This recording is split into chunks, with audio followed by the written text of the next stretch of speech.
living in Ukraine when your father was murdered by Nazis? I was 2 months old, believe it or not. Excuse Two me. months old when he was drafted by the Russian army at the time when they came in. Uh, the Russian army came in 1940 into our province, which was occupied by the Romanians. Before that, they kicked out the Romanians and they drafted my father.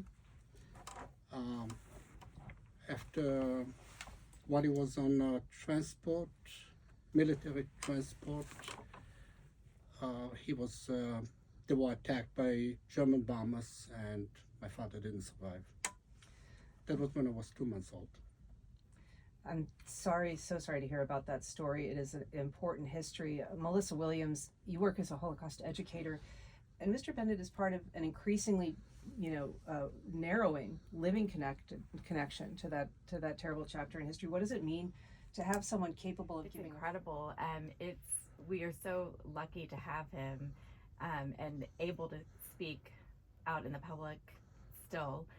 It makes the stories of the Holocaust very relatable to people. It can seem so long ago that it might seem not relevant to people anymore, which is not true. And so when they hear Morris's story in person, it's like having a piece of living history in front of them.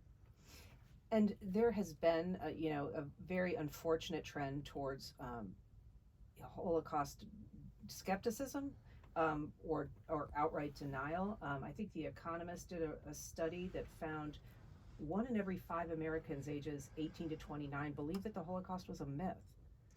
Which is incredible that is something that is going on. But that's why this is the time that education is so important. And that's what we're doing at the LJD Jewish Family and Community Services. We have resources that we offer for the entire community, including our Speakers Bureau, which goes out into the community. It's made up of second generation, meaning that their parents survived the Holocaust, and third generation survivors, meaning that their grandparents survived the Holocaust. They go out, they tell their stories. They've honed their stories to about 20 minutes, and then they open it up to question and answers, where the conversation is just phenomenal every time.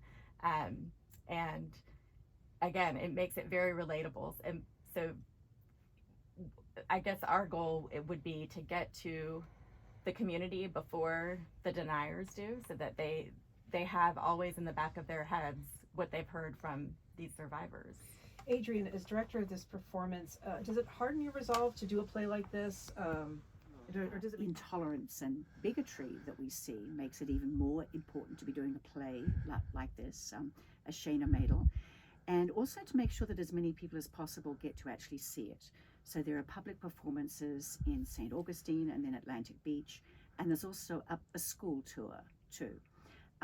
So that hopefully like a big range of people will actually get to see this play, which deals with second generation survivors. It actually is the story of 2 sisters, one who has come to New York before the war and the other who has been in a camp and then comes to New York, and their ability to reconnect as sisters with extraordinarily different pasts.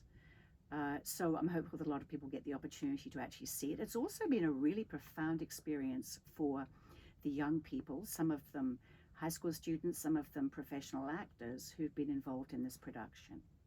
And this, Right, trying to reforge a relationship, and for the woman who has lived in New York all along, the young woman, finding a way to reconnect with her family, but also to connect with the people who are no longer with her, but for whom she feels very connected. So it's not just a story about living relatives, it's about how you honor and respect and come to know about your relatives and your people who have been murdered, but also go forward with your own life.